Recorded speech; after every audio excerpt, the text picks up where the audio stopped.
Prior research has found that there's a real need for academia to more consider the peer cultures and personal interests of those who come from historically underrepresented groups.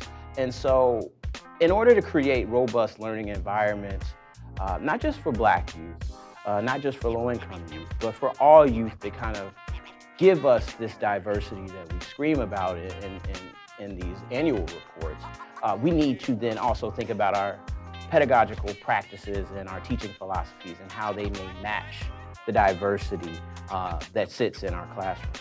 Hip-hop culture in the classroom can cultivate problem solving, critical thinking mindsets. It can encourage social justice and activism. And it also can allow us to think about how we can contest dominant issues of race, racism, oppression, hegemony, sexism, intersectionality, all of these things that appear in the lived experience of those who are from historically underrepresented groups.